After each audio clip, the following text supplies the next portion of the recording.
Okay, continue. Hello, everyone. My name is Michael Berry. I am the director of the Center for Chinese Studies at UCLA and a professor of Asian languages and cultures. And it is my great pleasure to present our speaker today in our second series of CCS Online. This is our new series during coronavirus to present new and exciting ideas from a variety of different fields in Chinese studies. And today we have a wonderful scholar and writer who is Xia Jia, also known as Wang Yao. Professor Wang Yao teaches at Xi'an University and currently... Xi'an Jiaotong University. Xi'an Jiaotong University? Yes. And she's currently also a visiting scholar at UC Riverside. She previously had done a lot of her studies at Peking University in a variety of different fields. I believe her undergraduate research was on astrophysics sciences, and later she studied film studies for her master's degree and comparative literature for her PhD. But aside from her record as an academic, Wang Yao is also regarded as one of the leading voices of the new wave of science fiction in China. She's the author of numerous books. I will hold a few of them up. These are just a few of her collections of short stories. And along with writers like Han Song and Liu Cixin, I think she's really regarded as one of the cutting edge figures in the new Chinese science fiction wave. There is a forthcoming collection of her work in English. I believe the title is A Summer Beyond Your Reach, so you can look for that. And she's also, besides writing in Chinese, she also has published short stories in English that she has written. And we're just so delighted that you're here today to share some of your thoughts and reflections on Chinese science fiction.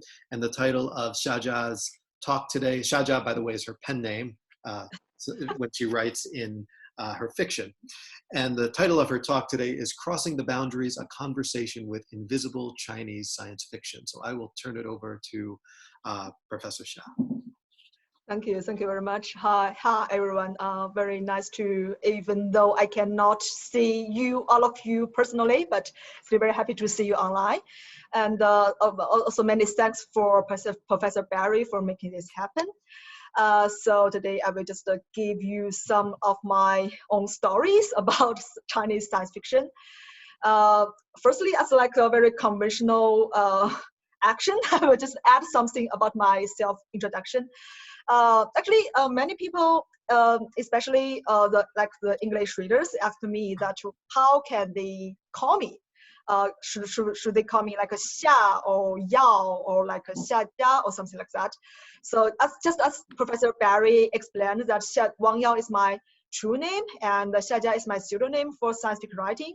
So it's very interesting thing is that as I began to use this pseudonym when I was in college. At that time, Xia Jia is still, and in many years following, it's like indicates like my second dark secret life.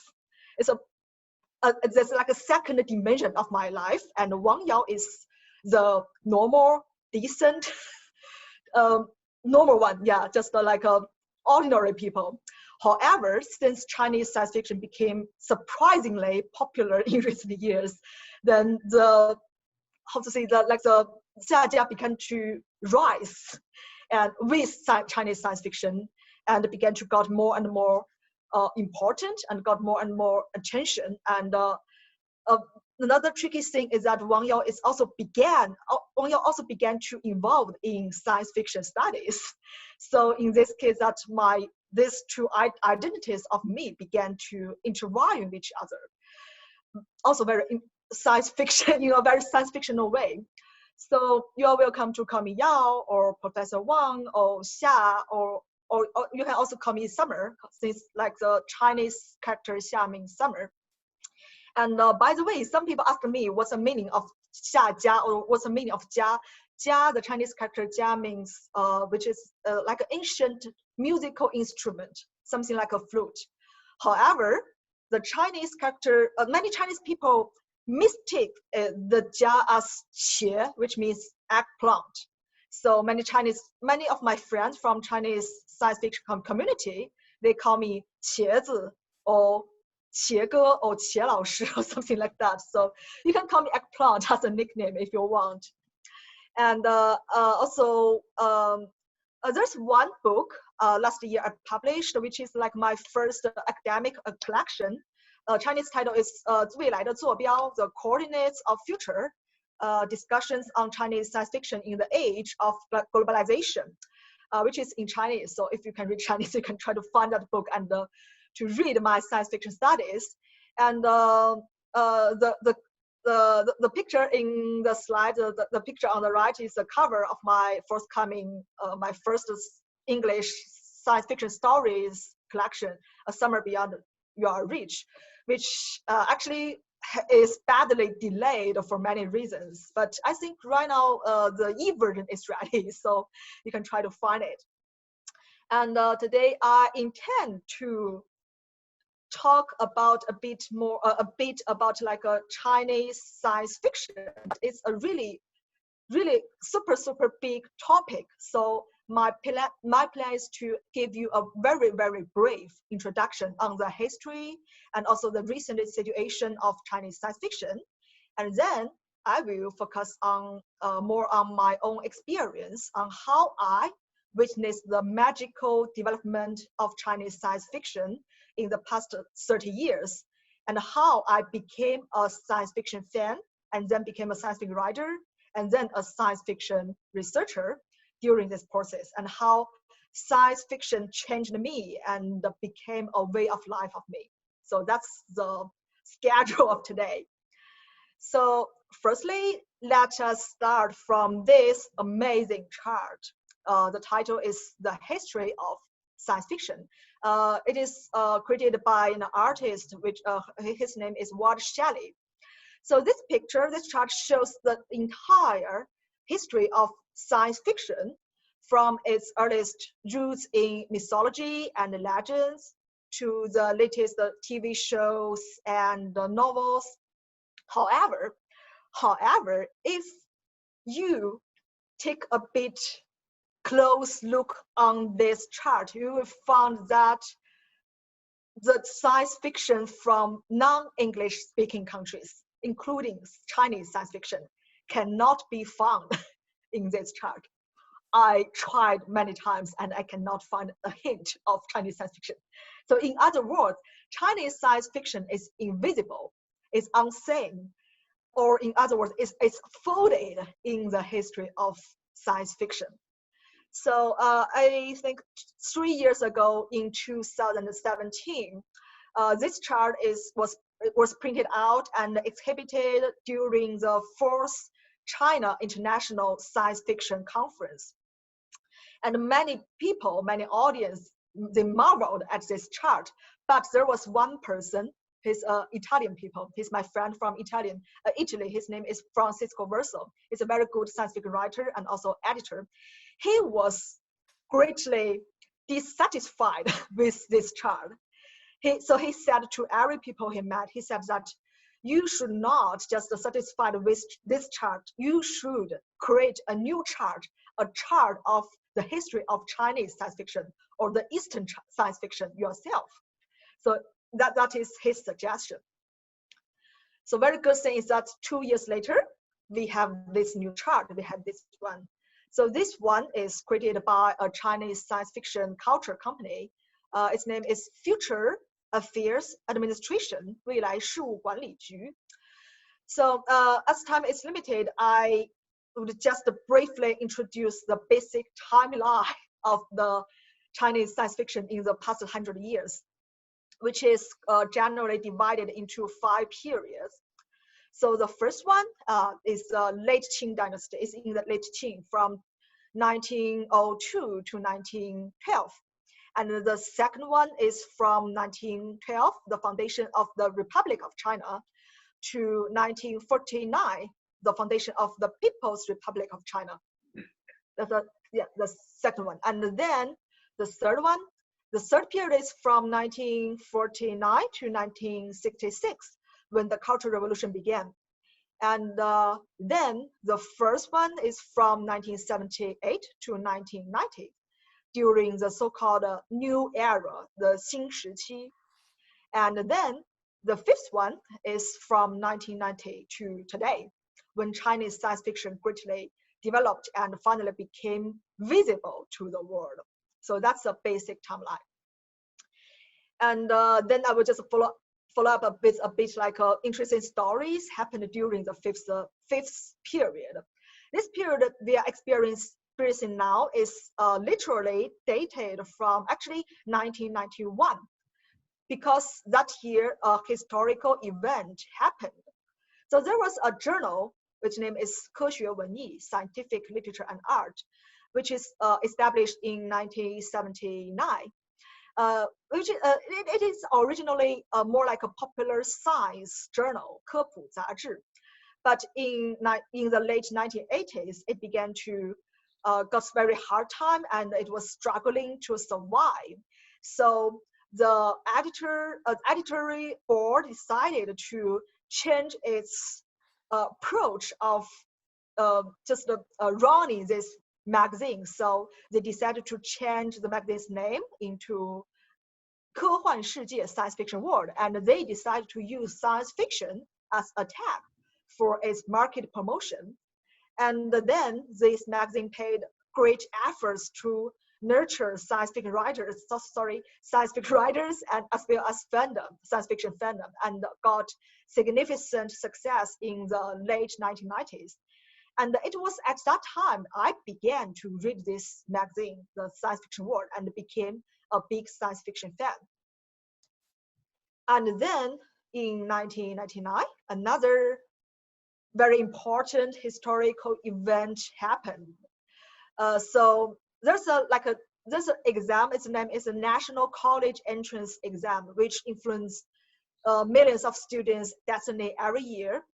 And in 1999, the exam chose a rather science fictional topic as a writing prompt. So if you can read Chinese, you can see that in the instruction, it said that since the achievements on human organ transplantation, some scientists argued that memory transplantation would probably come true in the future.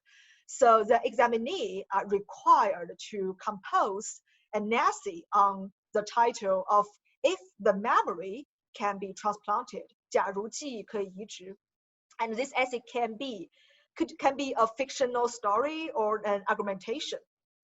So this writing prompt triggered wide social concern that year, because science fiction, along with other popular readings, for example, the romance stories, 言情, or martial arts stories, 武侠, all of these are not encouraged in high school students, in high school education in China for a very long time.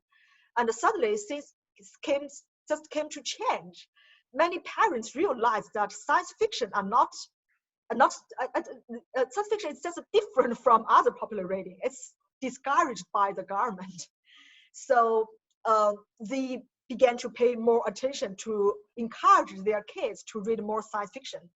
And so you can see on the left is the instruction of that writing prompt, and on the other side you can see that's what the science fiction world what they did during the same period.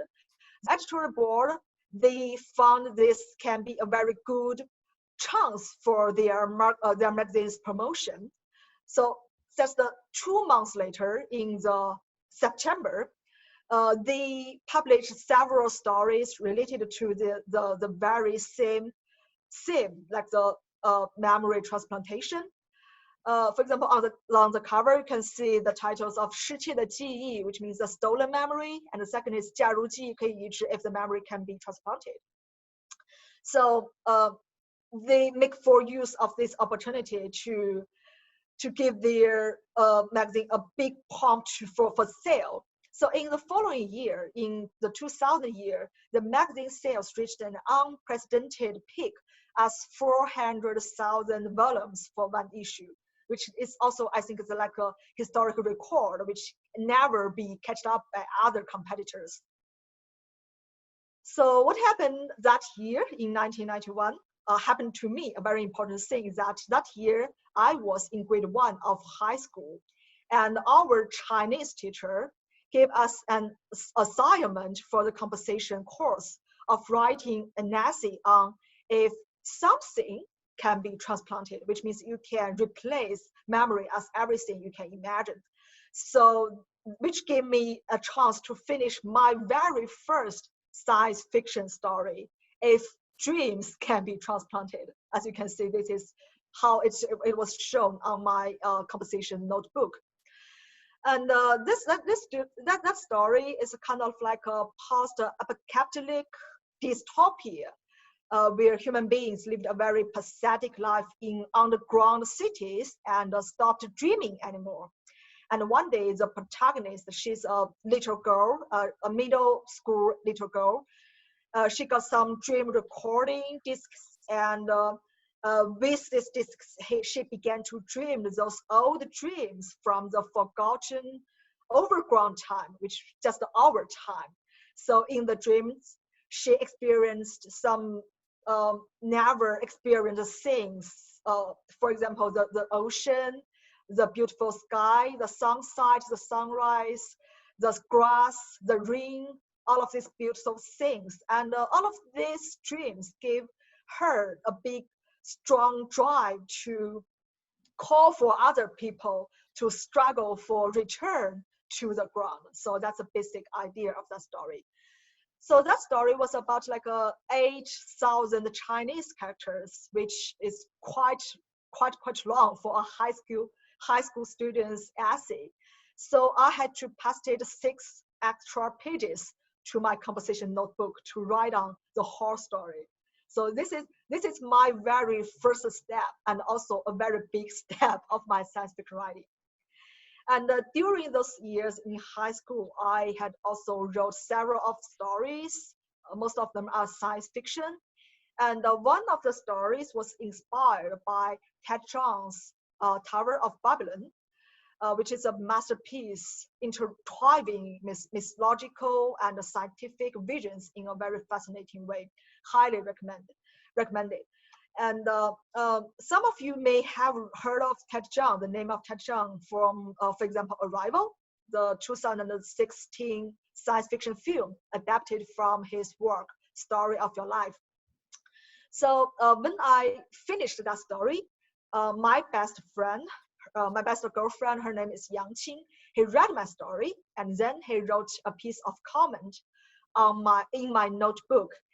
She said that if Tower of Babylon is a kind of soft science fiction, then your story can be regarded as polished science fiction, 稀饭科幻.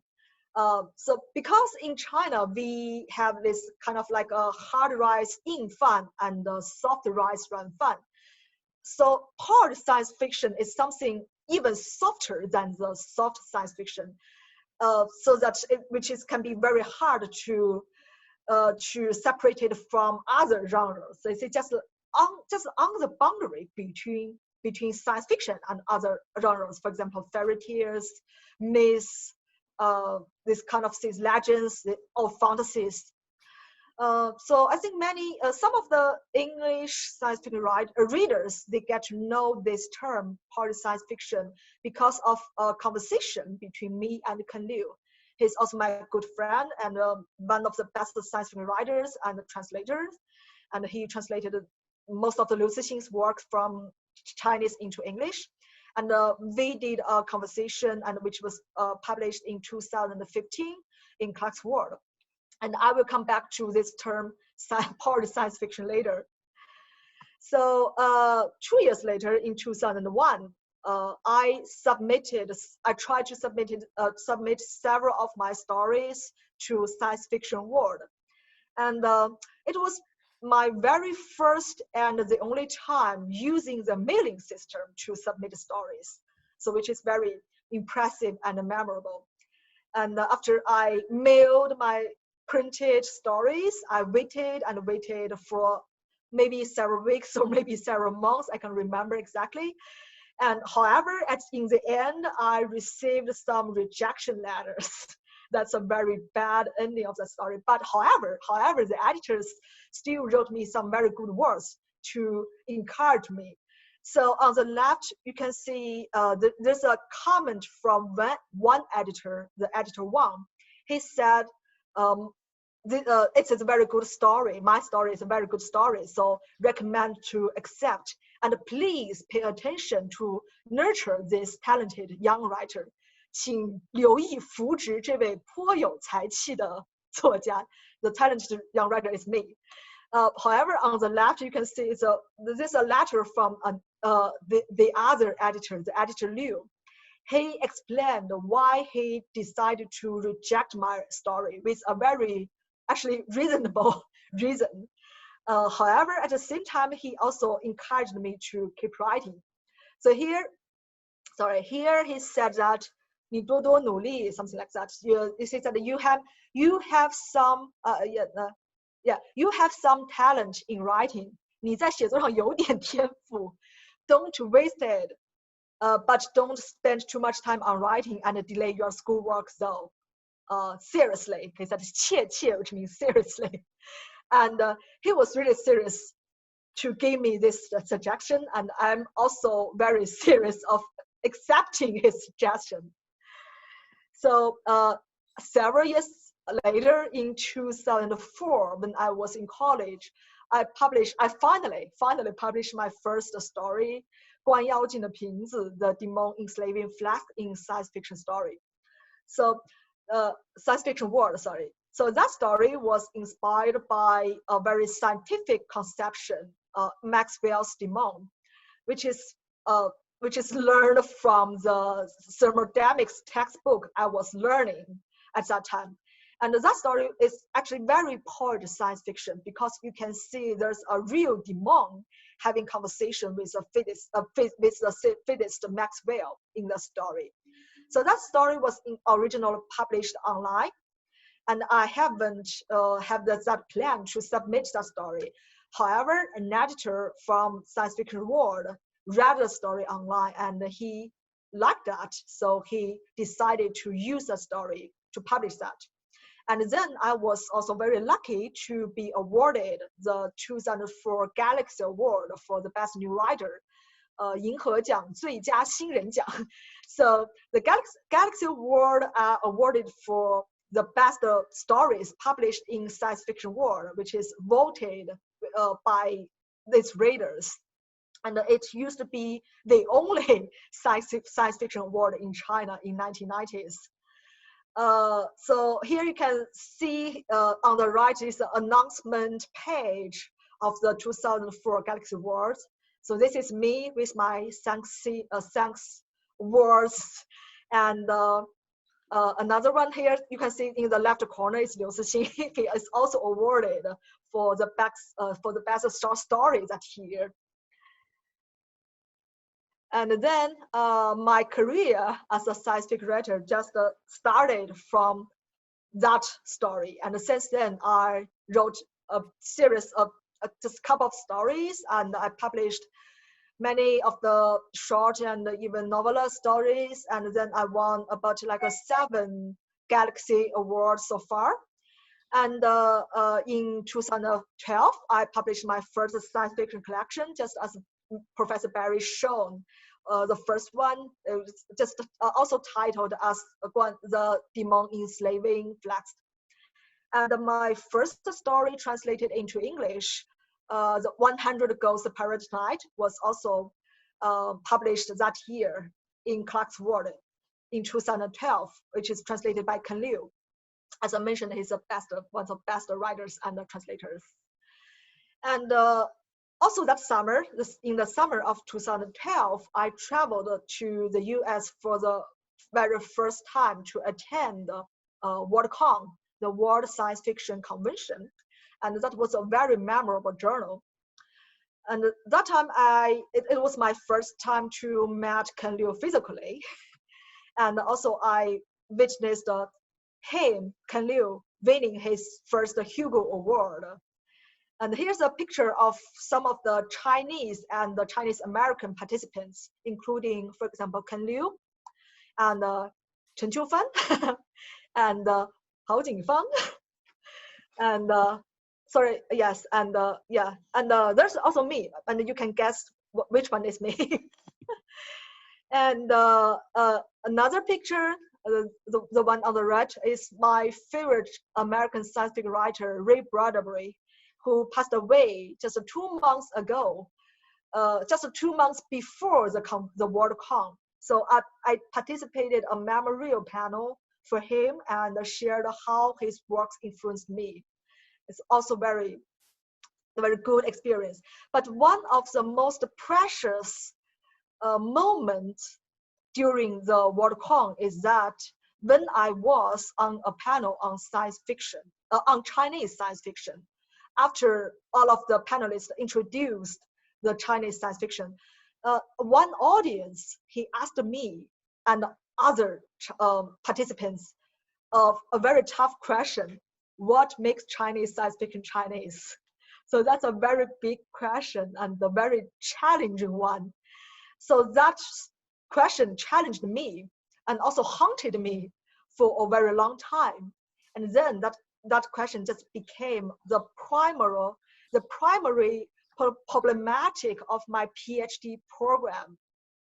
So 2 years later, in 2014, I finished my PhD dissertation entitled 全球化时期的恐惧与希望 Fears and Hopes in the Era of Globalization, Chinese Science Fiction and its Cultural Politics since 1991 to 2012.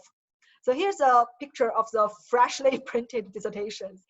You can tell from the picture that it's actually very thick one, with about like 300,000 Chinese characters. So, but no English translation.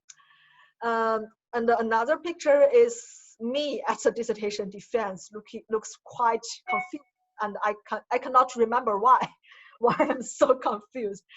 But if you feel interested in my science fiction studies in contemporary Chinese science fiction, maybe you can read my shorter paper entitled National Allegory in the Era of Globalization, which is written in English, about like 10,000 words. And that paper just elaborates the main idea in my dissertation. So maybe later I can just send the paper to Professor Barry, and if you feel interested, you can just get the paper and have a look. And then after my graduation, I got a teaching job at Xi'an Jiaotong University, and became a teacher at the university. And in 2014, my story, which is really a short one, but also my first story written in English, entitled "Let's Have a Talk," was published in Nature, maybe one of the most famous scientific journal. Because maybe many people don't know that the Nature has a special column for flash science fiction entitled "Futures." So when I firstly heard of this news, when I firstly read some of the stories from that column, I realized that maybe I can also try to write a very short story in English and submit that story to Nature. And then if I'm lucky enough, maybe I could be the first Chinese people who published a science fiction in Nature, which sounds really cool. So I had a try, and then I was very lucky to succeed and got the story published. So maybe some of you have already read the story. If you have not, sorry for spoiling. So the basic idea of the story is about like talking with have a conversation with AI. So the main character of the story is a female linguist, and she was invited to solve a problem that some intelligent toys with appearances of very cute seal pups had created a new language which humans could not understand. So the linguist suggested that instead of fearing from those seals, we should have the courage to talk to them. And so in the end of story, she became the first human saying hello to the seals. So that story, I have to admit that story is originally inspired also by Ted Chiang's story, The Story of a Life. In that story, there's also the main character is also a female linguist, and she persuaded the military commander that the proper way of studying alien language is not to analyze their grammar structure through, for example, recording materials, just as depicted in most science fiction movies, but to talk to them face to face and let them to study human language at the same time. So I think that is the most important lesson I have ever learned from the best science fiction stories, which is just to embrace the difference, to communicate with the otherness, to have the courage to knock at the door and to cross the boundaries between, for example, different languages, different cultures, different words, the boundary between the world of known and unknown.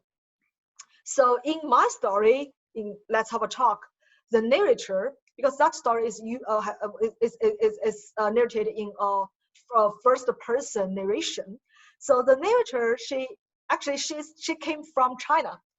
So at the end of the story, she decided to use her mother tongue to say hello to the seals, as you can see in the last sentences. So you can see that he said that 你好, and then he said 让我们说说话, which means let's have a talk, shall we? And another interesting is that since my story is written in the first person without any clue of the narrator's gender, so in the first draft of the illustration, as is on the left, you can see that's the first draft. The figure squatting in the flock of seal pups is apparently a male, because the artist who created that illustration, he naturally thought that the narrator should be a male.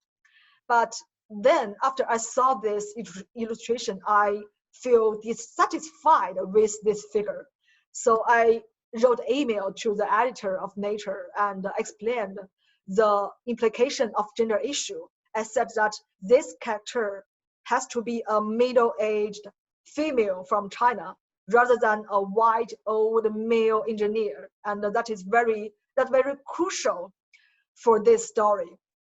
So a good thing that the editor kindly accepted my opinion, and then he asked the artist to revise the illustration. And so in the final version, you can see that the figure has a longer haircut and maybe a bit bigger breast, as you can see here. So he became a she in the final version. So that is a story behind my first story written in English. Let's have a talk. So in the year of 2015, I came to the US for the WorldCon for the second time. And this time, the WorldCon is held in Spokane. Yes, it was in Spokane. And this time, I witnessed the Liu Cixin's The Three-Body Problem won the Hugo Award for the best novel. And that award was announced by astronaut from the International Space Station. So during the ceremony, all the audience in the stadium, we can see from the big screen, that this astronaut, she was just floating in the International Space Station, and he announced that the winner is The Three-Body Problem, and then he threw the book. Throughout the book to the camera, and all the audience can see that the book was floating toward the camera in a witchless state. So which was a super cool and super science fictional moment and very historical moment, because that's a very first time for a Chinese and also translated work to win this best novel Hugo Award. And you can imagine that how crazy I was screaming at that moment when I heard the announcement. However, it was a bit pity that Liu Cixin wasn't there because he didn't believe that he would won the Hugo Award. So Ken Liu was there as a translator. He accepted the trophy and gave the thanks for Liu Cixin. And during the WorldCon, I also have other interesting stories. For example, I interviewed George R.R. Martin, and I carefully prepared a gift for him. So as you can see the picture, the gift is a Chinese fan with calligraphy on one side. So these four characters are Kengshen Ma Ding, which literally means God of the pit, Martin. So in Chinese, when the author created a super long work, we call this action as like a digging a pit. So God of the pit means the author keeps writing but never finish. So the readers who have fallen into the pit can only wait in the pit desperately. So that's what Chinese people call Martin. We call him pit, God of pit, Kengshen. So after the interview, I give the Chinese fan to George Martin and explained the meaning of the calligraphies. And he seemed really happy with that. So he just got that fan and had this picture. And also after WorldCon, I actually accidentally got a chance to meet Ted Chiang in person in Belleville, which is where he lived. And actually, Ted Chiang, he's a not very sociable people, and he doesn't show around a lot.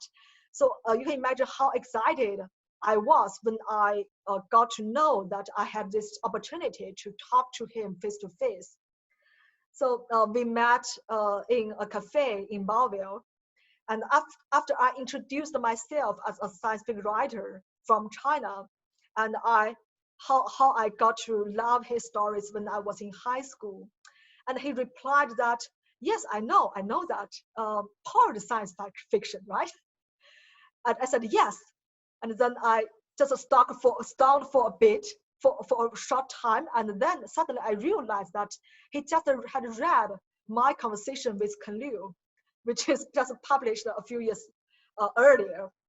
So he already know who I am and already know my connection of the connection between my own science fiction writing with him. So if you have read the story of life, you will know that the story is just basically around the concept of time.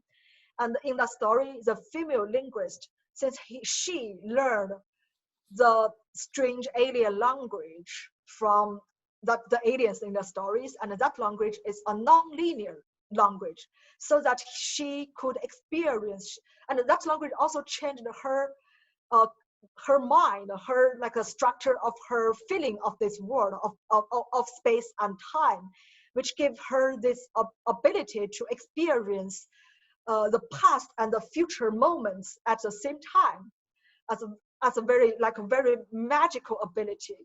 So when I heard the term part of science fiction coming from Ted Chiang, suddenly I had a very science fictional feeling that I was back to about 10 years ago, to the high school, when I was reading the comment on my composition notebook from my best friend Yang Qing. That was my first time to read the term part of science fiction. And at the very same moment, I was hearing a sound coming from a very far future, coming from 10 years later, maybe 15 years later from Ted Chiang. He said that year, yes, I hear you. I hear you, your science fiction, your part of science fiction, and I appreciate it. So that's a very magical moment in my life. And then in 2017, I traveled to Helsinki for my third WorldCon.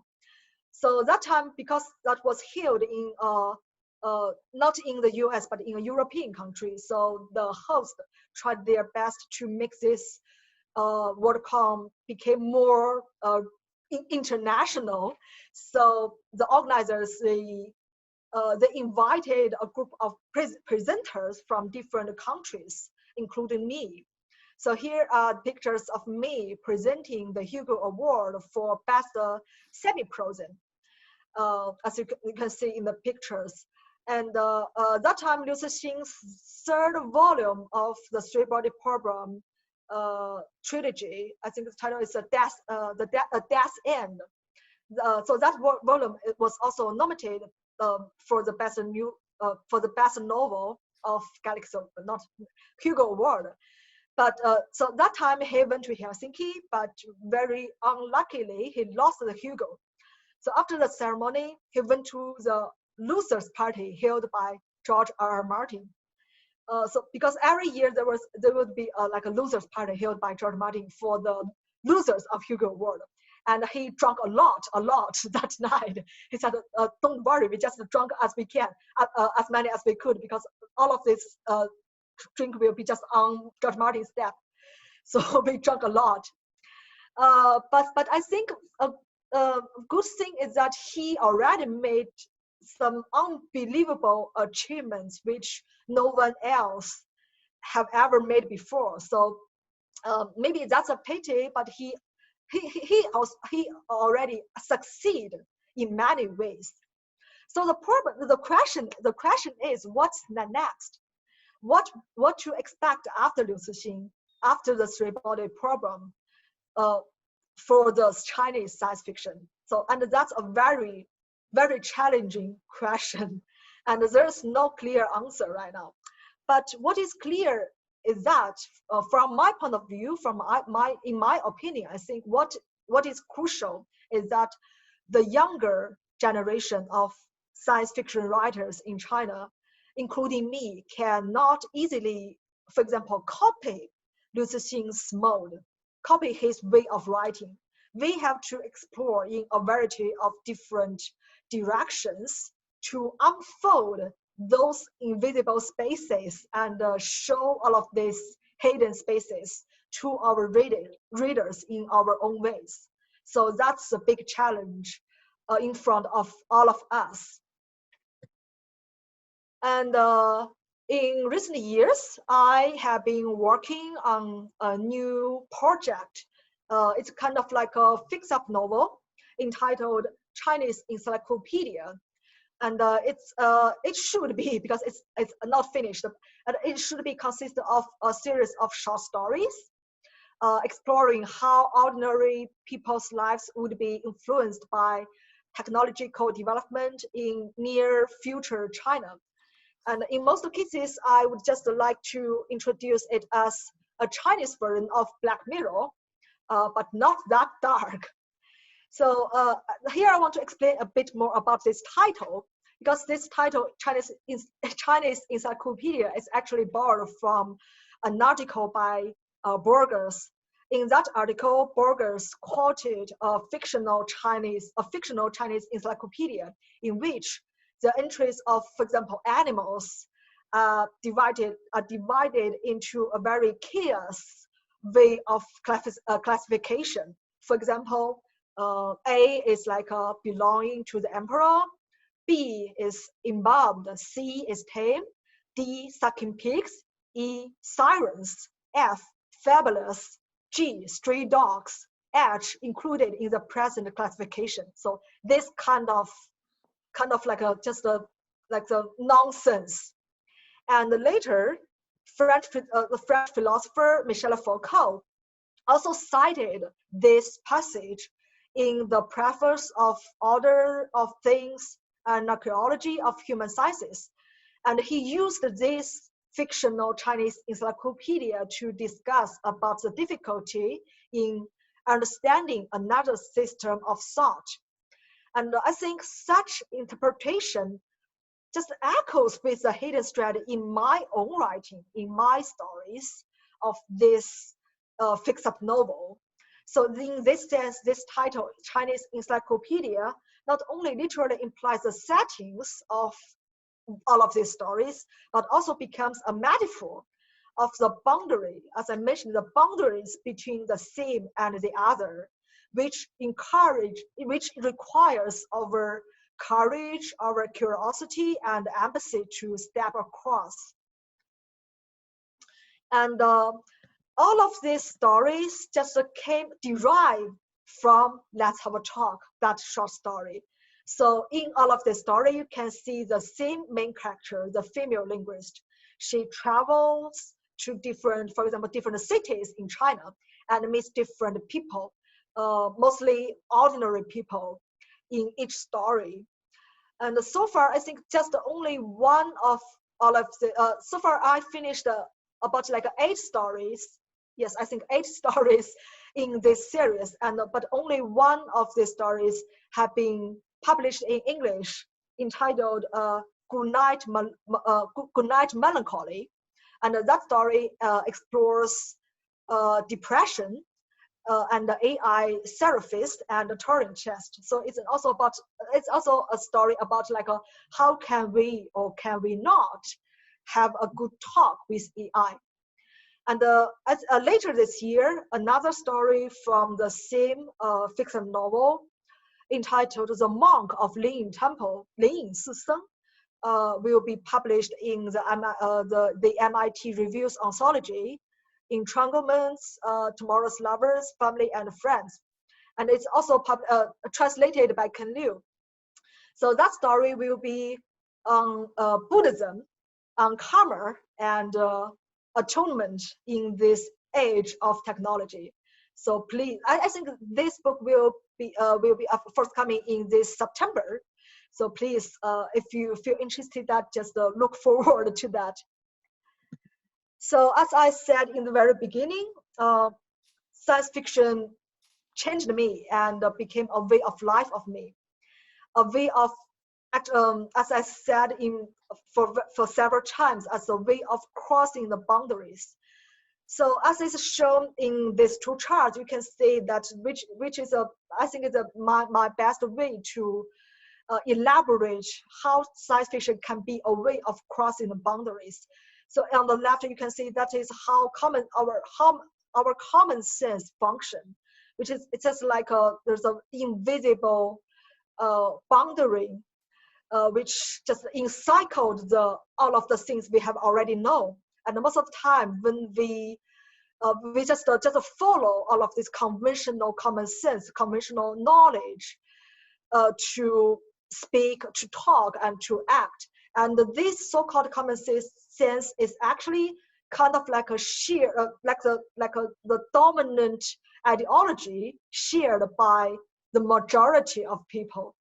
But sometimes science fiction can be a good way to provide us a vision to see something different, to see beyond this boundary, to see something beyond this common sense, and to think about like something, to ask questions about like what else, to think differently, what else will be in somewhere else, not here but somewhere else, and this kind of question can push us to go further, to try to explore, to explore for like for example, a portal to get to the other worlds, the other dimensions of the unknown worlds. So that's I think what science fiction can, the best things science fiction can provide us, in my opinion. And if you want to read more science fiction from China, here's a short list of recommendations. Of course, I think many of you have already quite familiar with the Three-Body Problem trilogy by Liu Cixin. And also we have the With Tide by Chen Qiufan. And the other one is the redemption of time by Bao Shu. So all of this, all of these are novels. And if you are more into short stories, here we have 2 anthologies.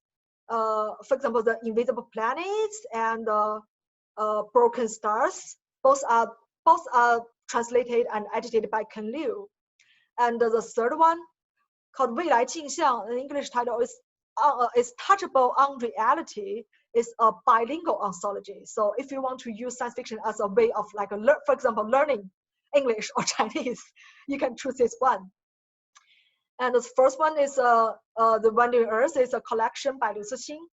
And the title story has been adapted into a film, and it became a really like a top. I think the top how to say the second of the best sold the best blockbuster last not 2 years later last year, yeah, in 2019.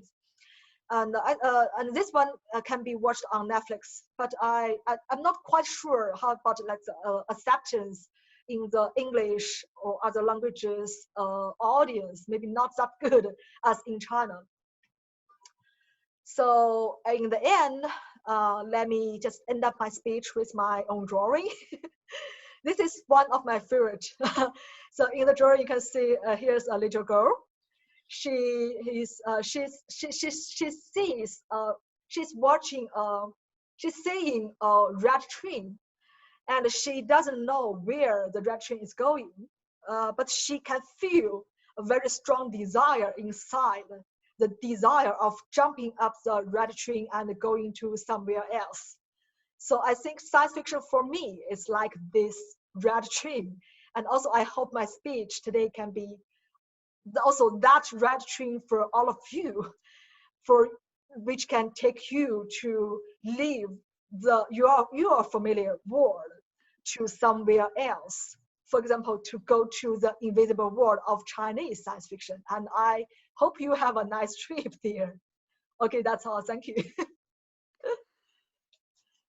Thank you, Professor Wang. That was wonderful. We really appreciate you sharing your insights on Chinese science fiction and a bit about your own history and personal journey in this field. Yeah, some funny stories. Yes. So I have a few questions. Also, a few students have emailed us a few questions. And so if you don't mind, we'll maybe continue the conversation a little bit. Yes. And the first, I'm going to start with one of the student questions, but I'm going to piggyback with a little of my own thoughts. Mm-hmm. And so the question is, are there aspects that set Chinese science fiction apart from American science fiction? But now I'm going to also ask, and you talked about in your lecture how this whole notion of what makes Chinese science fiction Chinese being a kind of question that haunted you a little bit during your dissertation and led you to explore that. But I'm going to play the devil's advocate a little bit and just ask, why does it matter? Because one of the beautiful things about science fiction is that it provides an alternative reality in a different space, a different time, a different race often, where we can finally shed the identity of nationalism and human geography. And so why are we so obsessed with this notion of Chinese science fiction or nationalism projected? And if you mentioned Wandering Earth, and that maybe some American audiences didn't have as strong a reception as Chinese audiences. And that's an example where you have a science fiction story, but has a very strong nationalistic kind of ideology that's injected there. And so I was wondering if you could say a little bit about why nationalism matters, and should we care about it when we talk about science fiction? Or should science fiction be the one literature that we can shed this kind of... Yes. That's actually very, very good question. That's like why it matters, because next time when somebody asks me this question, I will just feedback as to why it matters. Why I was so curious about like the Chineseness of Chinese science fiction. But I think I think there's like a hidden anxiety behind this kind of question. That's like, for example, the readers from like English-speaking science fiction communities, they are also looking for something else, something from their unknown worlds.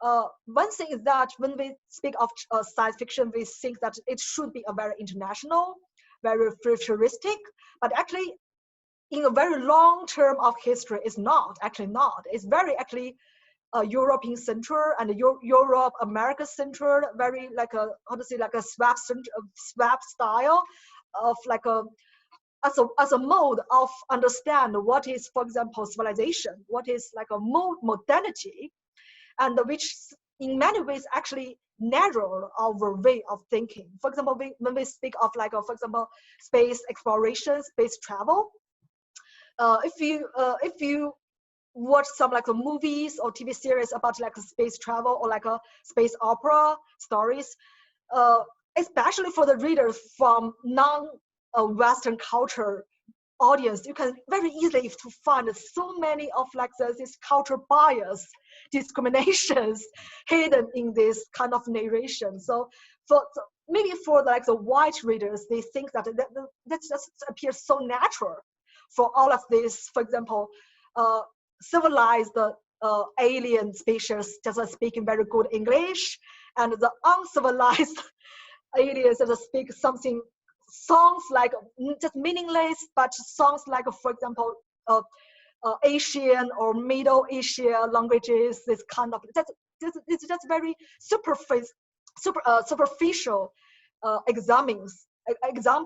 But I want to say that as the globalization just accelerated and give up so many challenges and problems to ask about what's a problem about this modernity, this only mode or only way, or this most dominant way of modernity, then there must be the question to couple with this kind of questions, what's like the alternative modernity, and what we can we learn from other alternative narration of modernity. So I think that's why people are just became more and more curious about China, for example, Chinese science fiction, because China now you cannot say China is not a modern country, but it's still many differences from, for example, American modes of development, and also the science fiction researchers they also pay a lot of attention about on, for example, how to say the Afrofuturism.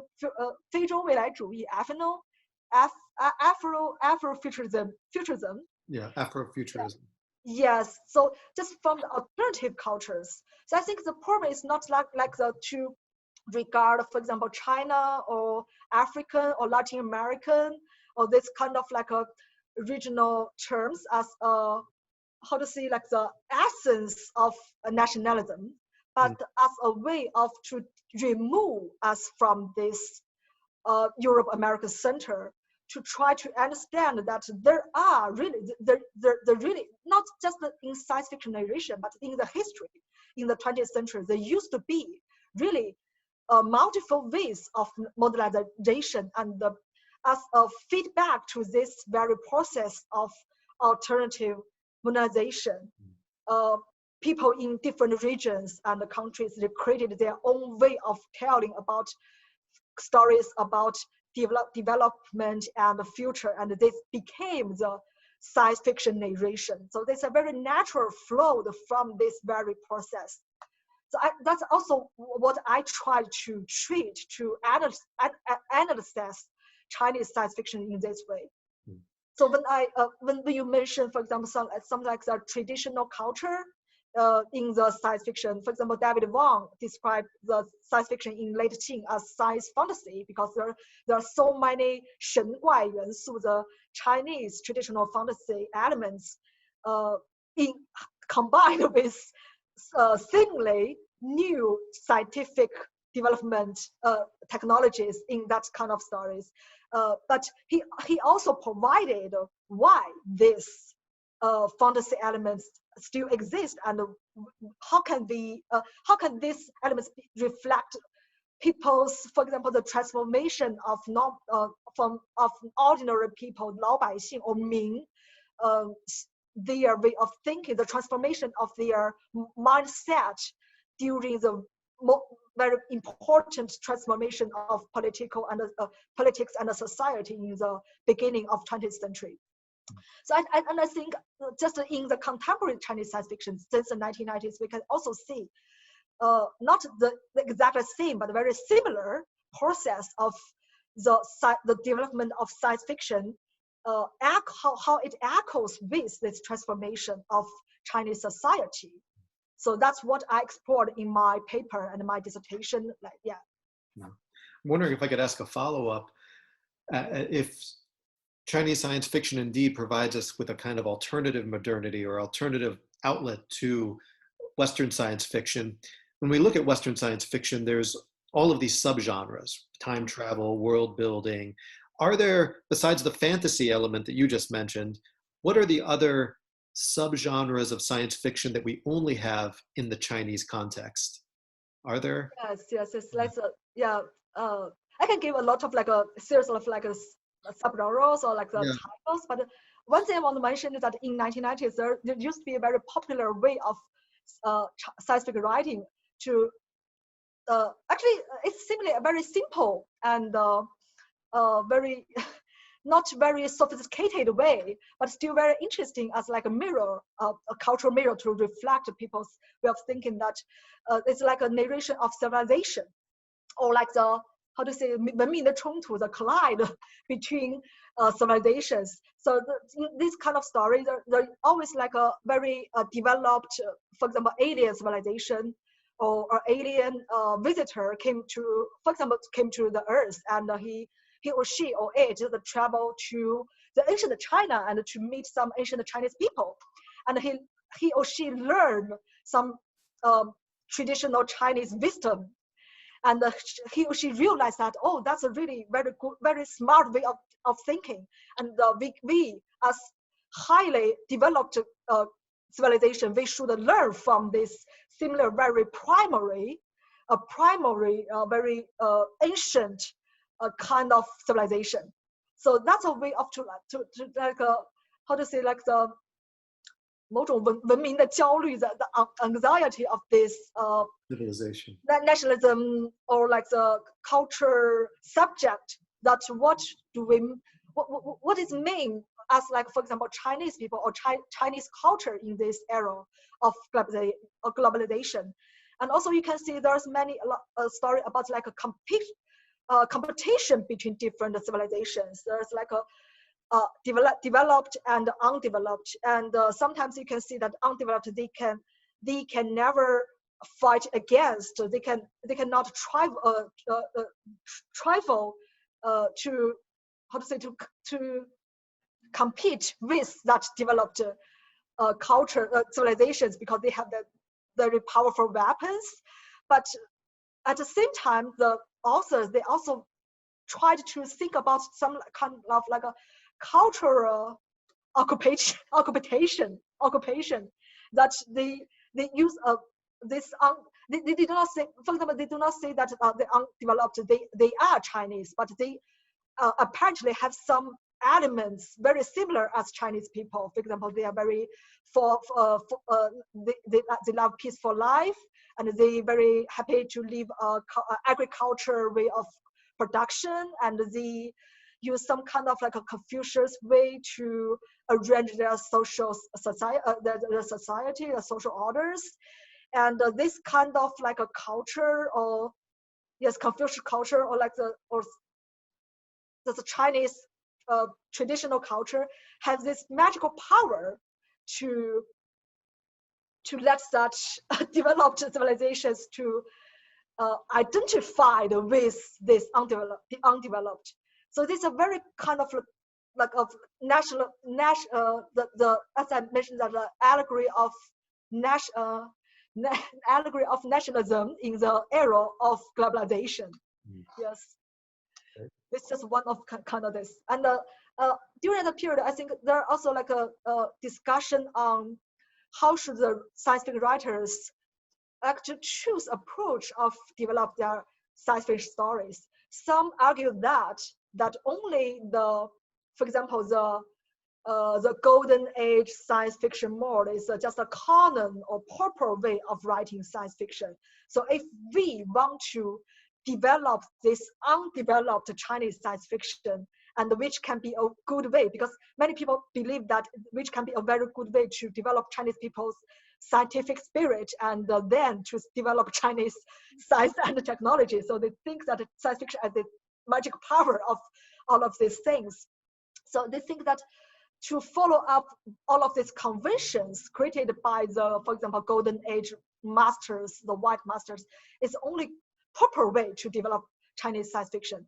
And if you want to like detour to try to find an easier way and use these fantastic fantasy elements, that can be a not very good way. It's like 歪门邪道, or like just the 怪力乱神, just to find an easier but not a good way But other writers believe that we can not just follow those masters forever. We have to find some so-called Chinese way, even though we did not know very well that what this Chinese way should be. But they said that they encourage writers to try more, to borrow elements from all of these different kinds of writings. For example, they borrow from Mo Yan or Su Tong's new historical writings to like rewrite the Chinese history, and in a very kind of see like the magical realism narration style to write a science fiction story. So it's just to try different ways.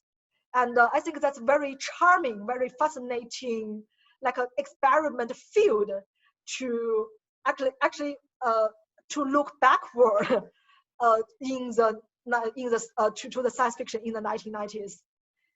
Yeah. You talked in the beginning of your lecture a lot about this history of Chinese science fiction, and I want to go back to that timeline a little bit, because people like me, when we think of science fiction in China, usually we think of these three climaxes, the first being the late Qing, the second being the early Reform era, and the third being the last 20 years or so, this current moment. And the first two have very clear political subtexts. The late Qing, of course, the nation's in crisis.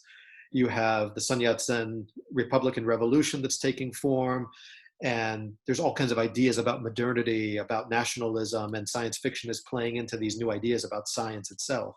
Yes, and about the future utopian. Yes, future utopian way of imagining China. Sure, and then early Reform era, you've got the four modernizations, right? 四个现代化, and very much those are kind of march towards science, yeah. But then when we get to the more contemporary moment, it doesn't seem to be a clear political trend subtext there. You did give a little bit of background about the high school examination and these magazines that played a role. But if we step out of that and look from a macro perspective, what do you think are what are the real reasons that we have this flourishing of Chinese science fiction over the last 20 years? Are there historical, political, economic things happening in society that you feel are directly fueling that? Yes. I would love to just hear your thoughts about what else led to this current flowering. Yes. First thing I think the very uniqueness of the science fiction after the 1990s is that it firstly became a real mass culture, and it just flourished and survived as a mass culture in this mass culture market, which used to be very chaos in the 1990s. So many different trends of writings, like 新写实主义 or like 文化 how to say 人文精神失落 this kind of like a discussion on how can we develop, how can we write in a proper way, and how can we survive in this market. And we have like the Wang Yao or other like the so many like Hollywood films. So it's just a very chaotic field for the mass culture to flourish. And so that's just during this process, the science fiction world, the magazine, they decided that they have to survive as a culture, not as for example, the pop science reading or like a very political reading, but they have to, for example, they have to know what their readership is exactly is, and how can we to attract this very specific readership. So they did several of like how to say censorship 调查, right? Not censorship. Yeah. Investigation, and they realized that in their very beginning they thought that for example the science fiction readers should be, for example, college students, and they realized that that's not true. The main readership they should attract is students from the middle school. So they did a lot of work to not just attract the middle school students, but also attract their parents, which is very important, because at that time, parents, they have the power to buy the magazines or to to order the magazines from the post office for their kids. So that's also how I began to read that story. My parents, they thought that science fiction is a good thing, which can for example, calculate your science spirit. So they decided to order the magazine from the post office, and which made me became a very loyal science fiction reader and a science fiction fan.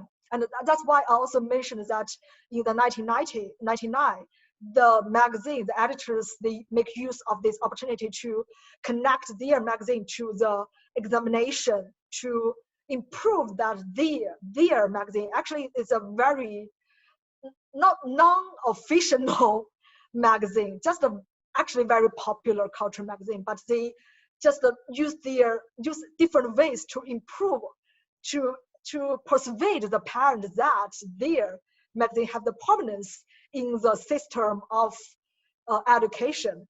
So that's one thing. And the other thing is that I think in the 1990s, the science itself became very culture. Yeah, because for example, from the 1950s to the 70s, science is apparently very political, and the governments used their strategies to promote science. Like that time there used to be like a mass science movement to popularize the sciences. But in the 1990s, and this thing is also have deep connection with the process of globalization. During that process, Chinese people began to read, get to opportunity to have more and more popular culture, popular scientific culture readings translated from English and other languages. So, for example, we have the 第一推动丛书, the first push books. So people, they read the kind of scientific readings, not just for science itself, but as a way of for example, to get some words to talk about their current situation as well as the future, because it's just so close to the millennium, and the Chinese people are also very anxious about what will happen in the next century. So at the time, there are so many, the so-called scientific readings became super popular. And so science fiction world is just one part of this big culture map of these popular science readings. Yeah, and also we can just and there are also different trends to discuss about this very complicated. Actually, it's like a net of cultures in the 1990s. Yeah, and also I think the media is very important, that because in 1990s some a common media for the mass culture just became to flourish rapidly. For example, the TV. Suddenly, the millions and millions of people in China became to watch TV, and the magazine is another thing that, as I mentioned, that science fiction world used to get a peak of their sales as 400,000, and then they just became to decline because the magazine market itself became to decline. Young people just stopped reading magazines.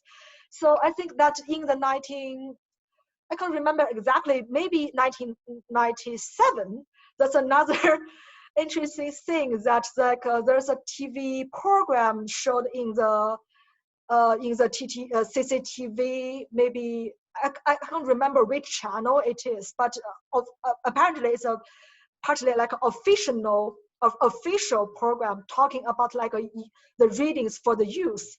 And that program criticized some of the popular readings, for example, the Japanese manga. And I think because most of the Japanese manga at that time is that 盗版, paralyzed manga, right? Parallelizations. Yes, so there's many problems. There's many problems about this kind of manga, including, for example, the sexual elements and the violent elements. So the program greatly criticized this kind of popular reading, and at the same time, it gives some good words to other good readings, including science fiction world. So if this kind of program is shown today, it cannot be that influential as it used to made in the middle 1990s. So many accidental events happened at that time, and give science fiction some opportunity to, became like some like a culture phenomenon. Earlier in your talk, you mentioned George R.R. Martin. You mentioned Ray Bradbury as one of your early idols. And of course, that goes, you also mentioned how all of the masters of science fiction in the West are these old white men, right? And Isaac Asimov, right? Tolkien, right? And so I'm wondering, you have a very different background, right? You're from China, you're a woman, you studied science. Young Chinese girl. Yeah. The opposite especially to men. the fact that you have a bachelor's degree in atmospheric sciences, and so you actually understand the science behind this foundation. How does that, can you talk about the importance of providing that alternative perspective, and especially your training in the sciences and how that informs your fiction and maybe brings additional layer of realism to your writing? But I'd love to just hear you talk about your own identity and how it's so different from what has dominated most science fiction writers, and where you situate yourself in that history and dialogue. Yeah, I think in the very beginning, in the very early period of my science fiction writing, I seldom think about this kind of issue, and sometimes I even rejected to be called as like a, for example, female science fiction writer, because when you talk about this female science fiction, it sounds like the gender is like a specialized. The female is a very special kind of category of science fiction writer. And then I think a very important twist is just happened after I began to do my PhD program under the supervision of Professor Dai Jinghua, because she actually really influenced me in many ways. Because for her, you may heard of her saying that like for example, to seeking for the alternatives, to listening to the sound, the echoes of the ghost or the specters, and to think about what else, this kind of thing. So I think the most important lesson is not from my scientific lesson, but actually really from my humanities training, especially from this not only my supervisor, but also the whole diamond, my fellow students. They share the similar way of think about this world and its history and the future. So I think it's very important to have this consciousness to seek for the alternatives, to for example, to identify with the minority. Because if you from a very common sense, you think that most people say this kind of writing is good, so that must be good. And if you heard of, for example, a writer or the piece of work from non-English speaking country, it's very easy for you to consciously to think that that's not important because it's from a minority culture, and it's very easy to follow this kind of common sense. But if you have this consciousness, you have this, sometimes it's like how to say, that's like consciousness. You will realize that the importance of to revise this picture. It's also Professor Dai Jinhua's term, like revise the up down the map of the world, 颠倒世界地图. So he studies a lot about the third world cultures, Latin America. And before I became to study from her, those parts of the world for me is very strange. Very easy to. So at the time before I began my PhD study, sometimes I really think that I got stuck by some dilemma that I want to refuse some kind of like a dominant narration, because I just naturally feel uncomfortable with this kind of narration, but I don't know how to find a way to escape from that.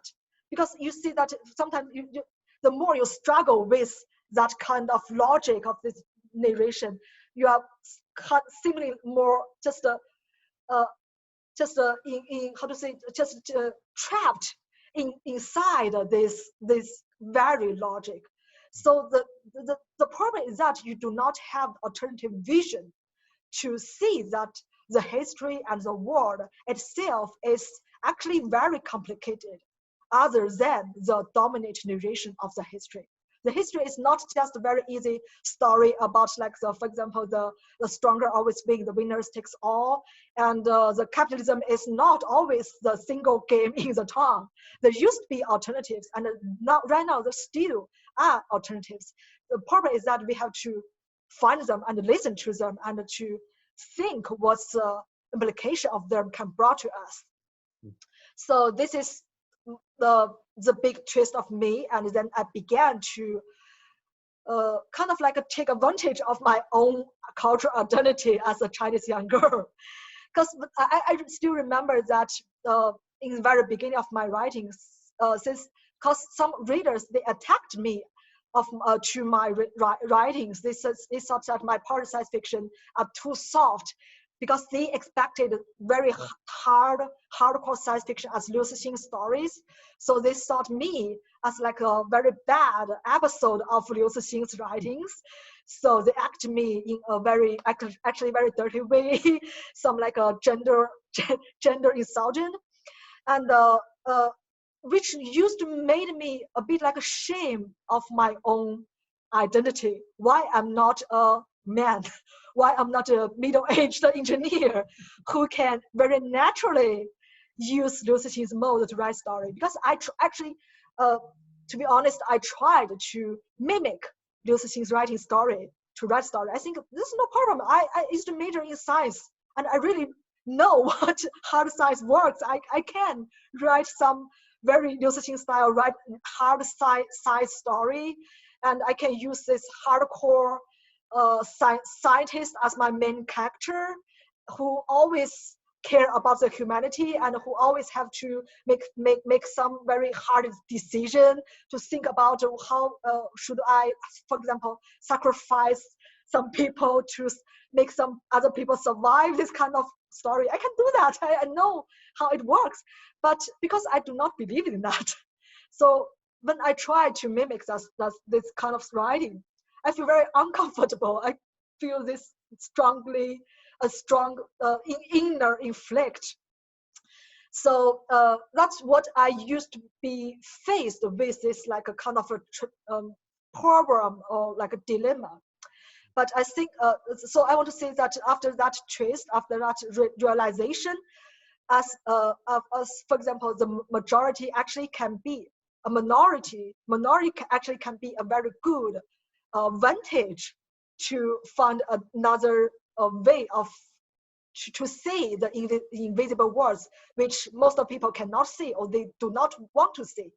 So I became too proud of my Chinese young girl's cultural identity, and I began to actually elaborate this kind of identity issues with my writing more and more.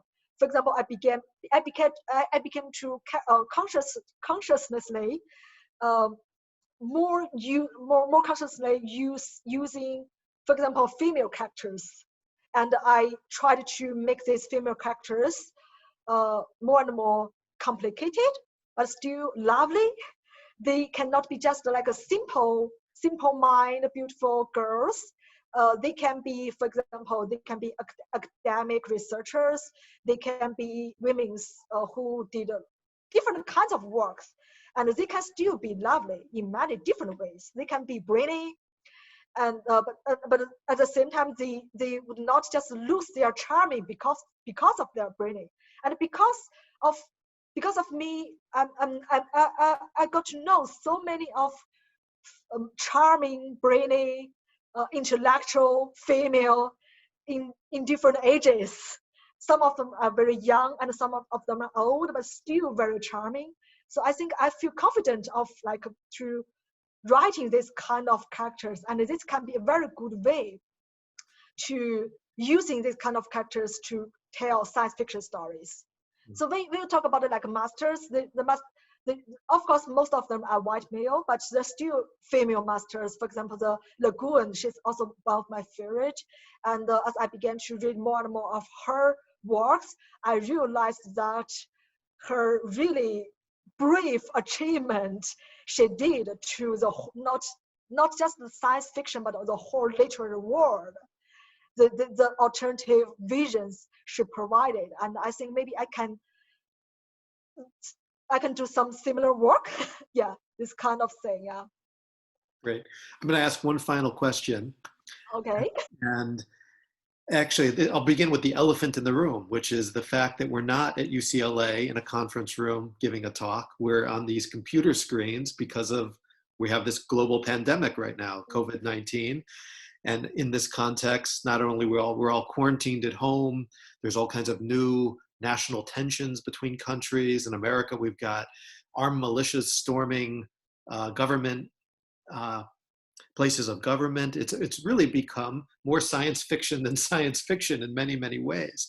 And I'm wondering, you as a science fiction writer, living amid a time like this, where every day on the news, there's so much surreal things happening. What does that do to you creatively? In what ways does it hinder your creativity or inspire you? How do you process that? And what happens when you face a world that's more fantastical and science fiction than maybe even the wildest short stories we could imagine? How do you navigate that? That's a really very tough question and a very good one. I think not just a challenge to me, but to the science fiction writers of all of the world. So one thing I want to mention is that I think it was in the March when I began to quarantine at home. I was working on a science fiction story, and that also should be submitted to a science fiction story competition. Which means there was a deadline, and I have to submit a story by the end of the March. I think, yeah, end of the March. So the story, the original idea about so the title for the story is like the marching architect 火金建筑师, and the original story is that there's also in the near future China is also the part of the Chinese encyclopedia series, and the idea is a group of people, they want to build up a town or a little city as an experimental place for like alternative way of living. So it's called like a marching town. And the idea is that before we have the ability to travel to the Mars and to build up like for example, second human settlement on Mars, we need to think about how can we live a better or basically, for example, more environment friendly way of living, instead of just simply repeat our civilization to other planets. And that can be a disaster not only to the Earth, but also to the universe. So that's the basic idea of this Mars town. So during the as the pandemic began to spread in the US, and I had to think about more about how can my current story can in summary response to the current situation. I began to try to involve this discussion about how, for example, how this kind of core team redefines the individual connections, and what can we think of, for example, this dilemma of like, for example, the trolley problem. Because in science fiction, there's many this kind of discussion about how should we sacrifice a little group of people or to sacrifice more people. And we have, for example, the code equations, which are very classical science fiction stories in 1950s, and influenced not only the English science fiction stories, but also, for example, Liu Cixin got big influenced by that story. So in my story, I began to rediscuss this kind of question in the current situation. And my idea is that this actually is not a real question we are faced to, because we are actually we are sharing the breath of each other. So we can never think about that. We can really very ideally to for example to separate the self and the others, and to think that we can happily sacrifice the others. Actually, they are not the minority; they are just the others. Because they are others, so we think they are not as important as us. So we think they are sacrificable. But the truth is not like that. So in my story, there's a question that if, for example, there's a boat with some people who got influenced by the virus in the boat, and the boat asked for example, to approach the harbor. Should the people live in the harbor town decide whether or not they should accept that boat? So this kind of discussion happened a lot during this process, not just about, for example, a real boat, but also should we accept the immigrants which travel everywhere, and how can we how should we help the people who are really in the need of the help? So many people say that we should sacrifice, because the situation is so cruel, and we have to calculate the outcomes and the like a sacrifice of every decision, and sometimes we have to make some very cold decision to sacrifice this kind of people. And you will find that when you make this decision of sacrifice some kind of people, the outcome can be even more horrible, and finally they would just got very bad influence to the people who imagine they are just hidden in very safe place. So it's a bit complicated, but I think this kind of question should be discussed in a new way in science fiction stories. Because many science fiction readers, maybe because they got influenced by the code equation stories, they thought that it's like a, for example, many readers of the cerebral problem, they think that the dark universe rule is like a natural rule. It's not like a human created rule. So when you said it's a natural rule, which means you cannot change that rule. But I think the problem is that the pandemic just challenged so many of these seemingly natural rules when we think about so many of issues. And we have to realize the fictionality of all of these rules. And we have to trace back to for example, the historical roots of this kind of rules, or the common sense. There's still many common sense exist in science fiction, even though science fiction has this promise to break through the common sense. So I think the problem, the real challenge is that I myself have the strong feeling that today when I, for example, read a story about, for example, the singularity is coming, the very strong AI, I began to feel this kind of narration became to lose the power to persuade me, because I know that the future will not be like this, even though just a few years ago we thought that this truth will be very true to come, and then we can see some like the black hole, or the invisible the invisible black hole exists in this kind of narration, which just destroy the whole map of this narration. So I think it's a time to call for some new of writing science fiction, not follow up all of this civilization narration. Because I thought I've read so many old conventions from, for example, 1984 dystopia, or the Matrix stories, like the super powerful AI control the human being. And it's very easy for the readers to criticize the imagined anime, for example, the AI or the company who created the AI or for example, the government. But the problem is not, of course you can, it's very easy to criticize this authority because they are there. They look like they need to take responsibility, and sometimes they really have to take the responsibility.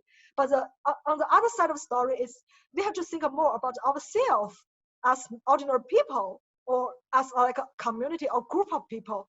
How can we take responsibility to improve the better future?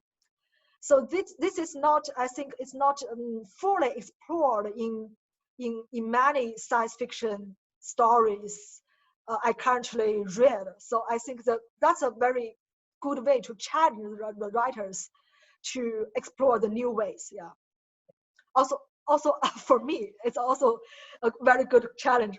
I already abandoned a couple of like ideas I have the plan to develop for this series, and then I think they are not actually very good ideas, and I need to think at least to develop these ideas maybe a small step furthermore to explore the discussions maybe not discussed by the other writers. So I think that's important for all of the science fiction writings, because science fiction is also always seek for news, the norm. Yeah, so good luck for the writers and also for me. Yeah. Well, thank you so much, Professor Wang, aka Xia, for sharing your wonderful insights on Chinese science fiction. We wish you all the best. And again, for our viewers out there, you can find a lot of Professor Wang's books on Amazon, the Chinese ones, and the English version of A Summer Beyond Your Reach, ebook Yes. available, and print book coming soon. So I encourage everybody to explore her wonderful fictional universe that's out there waiting for you. So thanks again, Professor Wang. Thank you. Thank you, everybody.